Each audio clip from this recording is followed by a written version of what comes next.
英語聞き流しリスニング、英語テキストと MP3 ダウンロード、その他の物語はホームページからお聞きいただけます。88thpp.com 88thpp.com Chapter 8. The King and Queen make a progress to the frontiers. The author attends them. The manner in which he leaves the country very particularly related. He returns to England. I had always a strong impulse that I should some time recover my liberty, though it was impossible to conjecture by what means, or to form any project with the least hope of succeeding. The ship in which I sailed was the first ever known to be driven within sight of that coast, and the king had given strict orders that if at any time another appeared, it should be taken ashore, and with all its crew and passengers brought in a tumbrel to Lord Brolgrud. He was strongly bent to get me a woman of my own size, by whom I might propagate the breed, but I think I should rather have died than undergone the disgrace of leaving a posterity to be kept in cages, like tame canary birds, and perhaps, in time, sold about the kingdom, to persons of quality, for curiosities. I was indeed treated with much kindness. I was the favorite of a great king and queen, and the delight of the whole court, but it was upon such a foot as ill became the dignity of humankind. I could never forget those domestic pledges I had left behind me. I wanted to be among people, with whom I could converse upon even terms, and walk about the streets and fields without being afraid of being trod to death like a frog or a young puppy. But my deliverance came sooner than I expected, and in a manner not very common, the whole story and circumstances of which I shall faithfully relate. I had now been 2 years in this country, and about the beginning of the third, Glumdalclitch and I attended the king and queen, in a progress to the south coast of the kingdom. I was carried, as usual, in my travelling box, which as I have already described, was a very convenient closet, of 12 feet wide. And I had ordered a hammock to be fixed, by silken ropes from the 4 corners at the top, to break the jolts, when a servant carried me before him on horseback, as I sometimes desired, and would often sleep in my hammock, while we were upon the road. On the roof of my closet, not directly over the middle of the hammock, I ordered the joiner to cut out a hole of a foot square, to give me air in hot weather, as I slept, which hole I shut at pleasure with a board that drew backward and forward through a groove. When we came to our journey's end, the king thought proper to pass a few days at a palace he has near Llanflosnick, a city within 18 English miles of the seaside. Glumdalclitch and I were much fatigued. I had gotten a small cold, but the poor girl was so ill as to be confined to her chamber. I longed to see the ocean, which must be the only scene of my escape, if ever it should happen. I pretended to be worse than I really was, and desired leave to take the fresh air of the sea, with a page, whom I was very fond of, and who had sometimes been trusted with me. I shall never forget with what unwillingness Glumdalclitch consented, nor the strict charge she gave the page to be careful of me, bursting at the same time into a flood of tears, as if she had some foreboding of what was to happen. The boy took me out in my box, about half an hour's walk from the palace, towards the rocks on the seashore. I ordered him to set me down, and lifting up one of my sashes, cast many a wistful melancholy look towards the sea. I found myself not very well, and told the page that I had a mind to take a nap in my hammock, which I hoped would do me good. I got in, and the boy shut the window close down, to keep out the cold. I soon fell asleep, and all I can conjecture is, while I slept, the page, thinking no danger could happen, went among the rocks to look for birds' eggs, having before observed him from my window searching about, and picking up 1 or 2 in the clefts. Be that as it will, I found myself suddenly awaked with a violent pull upon the ring, which was fastened at the top of my box for the conveniency of carriage. I felt my box raised very high in the air, and then borne forward with prodigious speed. The first jolt had like to have shaken me out of my hammock, but afterward the motion was easy enough. I called out several times, as loud as I could raise my voice, but all to no purpose. I looked towards my windows, and could see nothing but the clouds and sky. I heard a noise just over my head, like the clapping of wings, and then began to perceive the woeful condition I was in, that some eagle had got the ring of my box in his beak, with an intent to let it fall on a rock, like a tortoise in a shell, and then pick out my body, and devour it, for the sagacity and smell of this bird enables him to discover his quarry at a great distance, though better concealed than I could be within a 2-inch board. In a little time, I observed the noise and flutter of wings to increase very fast, and my box was tossed up and down, like a sign on a windy day. I heard several bangs or buffets, as I thought given to the eagle, for such I am certain it must have been that held the ring of my box in his beak, and then, all on a sudden, felt myself falling perpendicularly down, for above a minute, but with such incredible swiftness, that I almost lost my breath. My fall was stopped by a terrible squash, that sounded louder to my ears than the cataract of Niagara, after which, I was quite in the dark for another minute, and then my box began to rise so high, that I could see light from the tops of the windows. I now perceived I was fallen into the sea. My box, by the weight of my body, the goods that were in, and the broad plates of iron fixed for strength at the four corners of the top and bottom, floated about 5 feet deep in water. I did then, and do now suppose, that the eagle which flew away with my box was pursued by 2 or 3 others, and forced to let me drop, while he defended himself against the rest, who hoped to share in the prey. The plates of iron fastened at the bottom of the box, for those were the strongest, preserved the balance while it fell, and hindered it from being broken on the surface of the water. Every joint of it was well grooved, and the door did not move on hinges, but up and down like a sash, which kept my closet so tight that very little water came in. I got with much difficulty out of my hammock, having first ventured to draw back the slip board on the roof already mentioned, contrived on purpose to let in air, for want of which I found myself almost stifled. How often did I then wish myself with my dear Gloomdalclitch, from whom one single hour had so far divided me. And I may say with truth, that in the midst of my own misfortunes I could not forbear lamenting my poor nurse, the grief she would suffer for my loss, the displeasure of the Queen, and the ruin of her fortune. Perhaps many travelers have not been under greater difficulties and distress than I was at this juncture, expecting every moment to see my box dashed to pieces, or at least overset by the first violent blast, or rising wave. A breach in one single pane of glass would have been immediate death, nor could anything have preserved the windows, but the strong lattice wires placed on the outside, against accidents in traveling. I saw the water ooze in at several crannies, although the leaks were not considerable, and I endeavored to stop them as well as I could. I was not able to lift up the roof of my closet, which otherwise I certainly should have done, and sat on the top of it, where I might at least preserve myself some hours longer, than by being shut up, as I may call it, in the hold. Or if I escaped these dangers for a day or two, what could I expect but a miserable death of cold and hunger? I was 4 hours under these circumstances, expecting, and indeed wishing, every moment to be my last. I have already told the reader that there were 2 strong staples fixed upon that side of my box which had no window, and into which the servant, who used to carry me on horseback, would put a leathern belt, and buckle it about his waist. Being in this disconsolate state, I heard, or at least thought I heard, some kind of grating noise on that side of my box where the staples were fixed, and soon after I began to fancy that the box was pulled or towed along the sea, for I now and then felt a sort of tugging, which made the waves rise near the tops of my windows, leaving me almost in the dark. This gave me some faint hopes of relief, although I was not able to imagine how it could be brought about.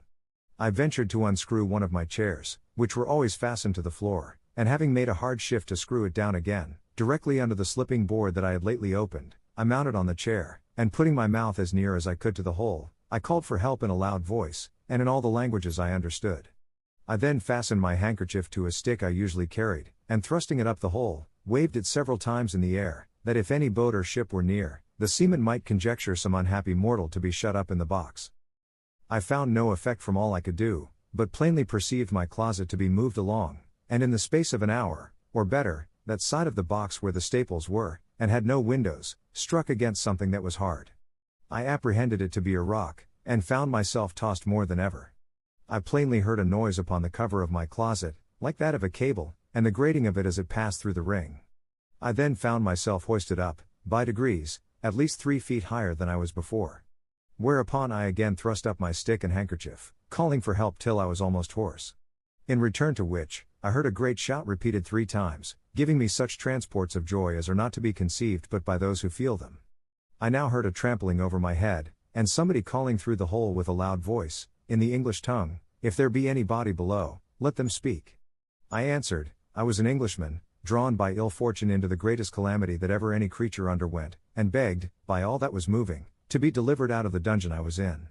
The voice replied, I was safe, for my box was fastened to their ship, and the carpenter should immediately come and saw a hole in the cover, large enough to pull me out. I answered, that was needless, and would take up too much time, for there was no more to be done, but let one of the crew put his finger into the ring, and take the box out of the sea into the ship, and so into the captain's cabin. Some of them, upon hearing me talk so wildly, thought I was mad, others laughed, for indeed it never came into my head, that I was now got among people of my own stature and strength. The carpenter came, and in a few minutes sought a passage about 4 feet square, then let down a small ladder, upon which I mounted, and thence was taken into the ship in a very weak condition.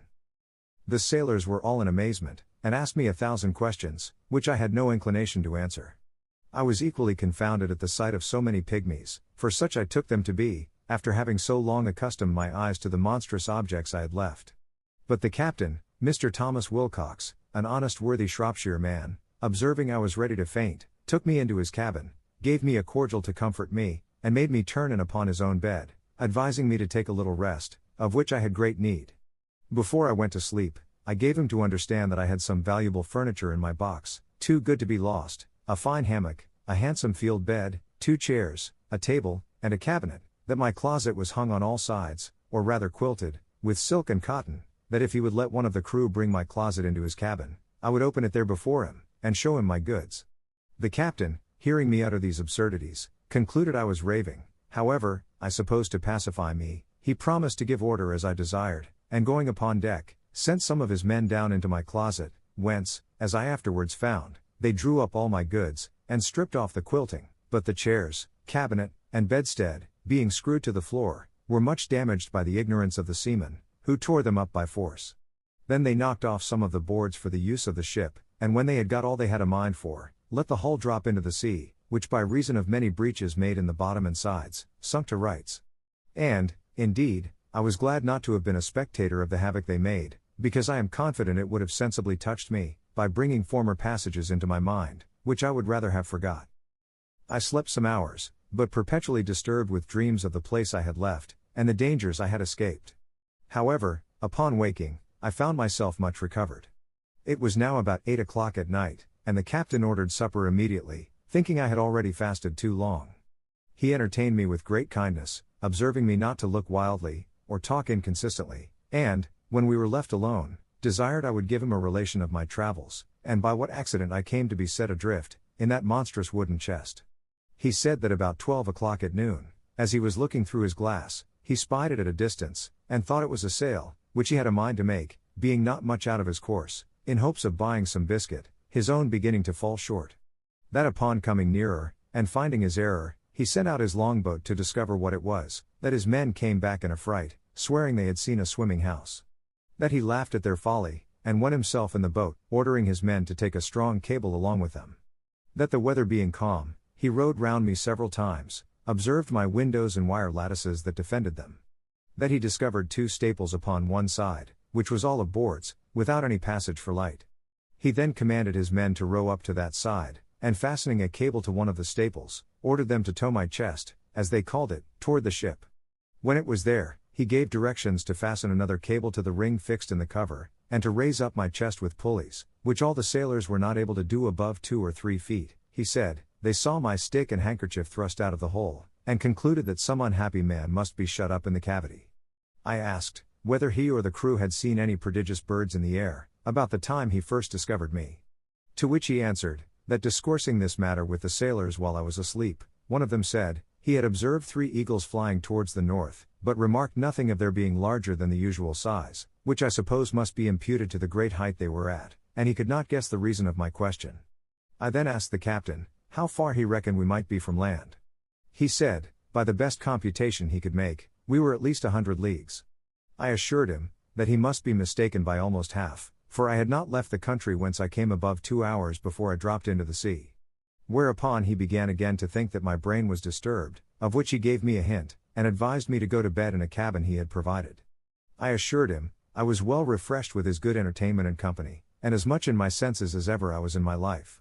He then grew serious, and desired to ask me freely, whether I were not troubled in my mind by the consciousness of some enormous crime, for which I was punished, at the command of some prince, by exposing me in that chest, as great criminals, in other countries, have been forced to sea in a leaky vessel, without provisions, for although he should be sorry to have taken so ill a man into his ship, yet he would engage his word to set me safe ashore, in the first port where we arrived.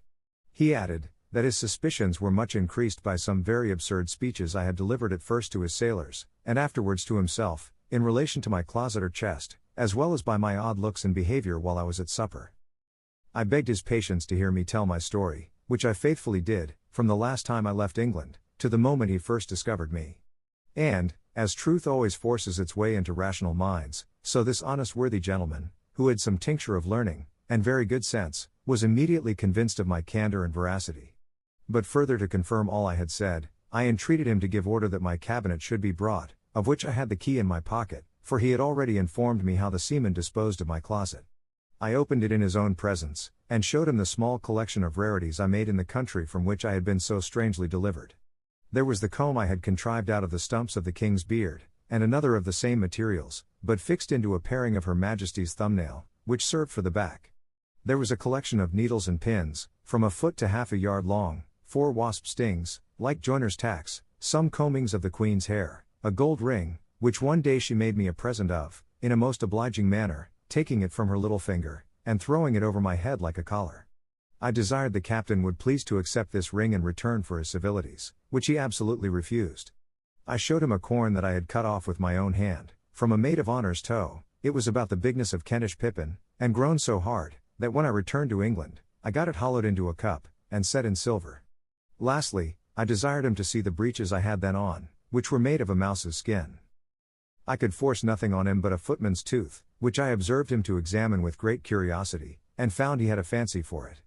He received it with abundance of thanks, more than such a trifle could deserve. It was drawn by an unskilful surgeon, in a mistake, from one of Glumdalclitch's men, who was afflicted with the toothache, but it was as sound as any in his head. I got it cleaned, and put it into my cabinet. It was about a foot long, and 4 inches in diameter. The captain was very well satisfied with this plain relation I had given him, and said, he hoped, when we returned to England, I would oblige the world by putting it on paper, and making it public. My answer was, that we were overstocked with books of travels, that nothing could now pass which was not extraordinary, wherein I doubted some authors less consulted truth, than their own vanity, or interest, or the diversion of ignorant readers, that my story could contain little beside common events, without those ornamental descriptions of strange plants, trees, birds, and other animals, or of the barbarous customs and idolatry of savage people, with which most writers abound.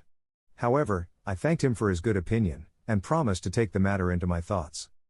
He said he wondered at one thing very much, which was, to hear me speak so loud, asking me whether the king or queen of that country were thick of hearing.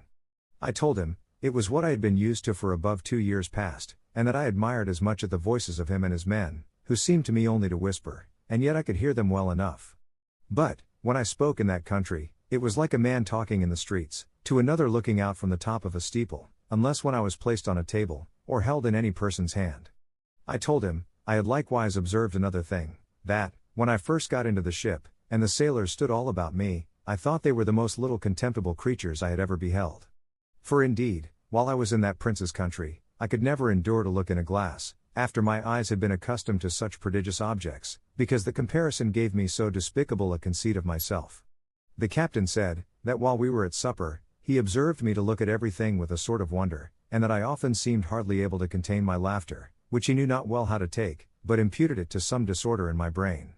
I answered, it was very true, and I wondered how I could forbear, when I saw his dishes of the size of a silver threepence, a leg of pork hardly a mouthful, a cup not so big as a nutshell, and so I went on, describing the rest of his household stuff and provisions, after the same manner. For, although the Queen had ordered a little equipage of all things necessary for me, while I was in her service, yet my ideas were wholly taken up with what I saw on every side of me, and I winked at my own littleness, as people do at their own faults.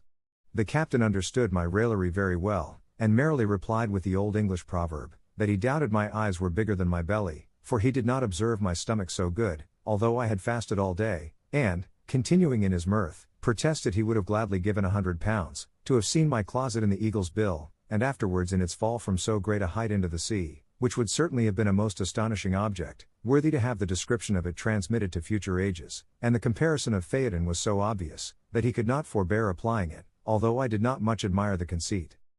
The captain, having been at Tonquin, was, in his return to England, driven northeastward to the latitude of 44 degrees, and longitude of 143.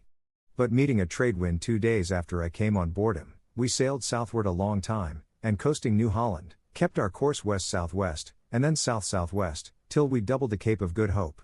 Our voyage was very prosperous, but I shall not trouble the reader with a journal of it. The captain called in at 1 or 2 ports, and sent in his longboat for provisions and fresh water, but I never went out of the ship till we came into the Downs, which was on the 3rd day of June, 1706, about 9 months after my escape. I offered to leave my goods in security for payment of my freight, but the captain protested he would not receive 1 farthing. We took a kind leave of each other, and I made him promise he would come to see me at my house in Redriff. I hired a horse and guide for 5 shillings, which I borrowed of the captain. As I was on the road, observing the littleness of the houses, the trees, the cattle, and the people, I began to think myself in Lilliput. I was afraid of trampling on every traveler I met, and often called aloud to have them stand out of the way, so that I had like to have gotten 1 or 2 broken heads for my impertinence. When I came to my own house, for which I was forced to inquire, one of the servants opening the door, I bent down to go in, like a goose under a gate, for fear of striking my head. My wife ran out to embrace me, but I stooped lower than her knees, thinking she could otherwise never be able to reach my mouth. My daughter kneeled to ask my blessing, but I could not see her till she arose, having been so long used to stand with my head and eyes erect to above 60 feet, and then I went to take her up with one hand by the waist. I looked down upon the servants, and 1 or 2 friends who were in the house, as if they had been pygmies and I a giant. I told my wife, she had been too thrifty, for I found she had starved herself and her daughter to nothing. In short, I behaved myself so unaccountably, that they were all of the captain's opinion when he first saw me, and concluded I had lost my wits. This I mention as an instance of the great power of habit and prejudice. In a little time, I and my family and friends came to a right understanding, but my wife protested I should never go to sea any more, although my evil destiny so ordered, that she had not power to hinder me, as the reader may know hereafter. In the meantime, I here conclude the second part of my unfortunate voyages. 英語聞き流しリスニング、英語テキストと MP3 ダウンロード、その他の物語は、ホームページからお聞きいただけます。88thpp.com 88thpp.com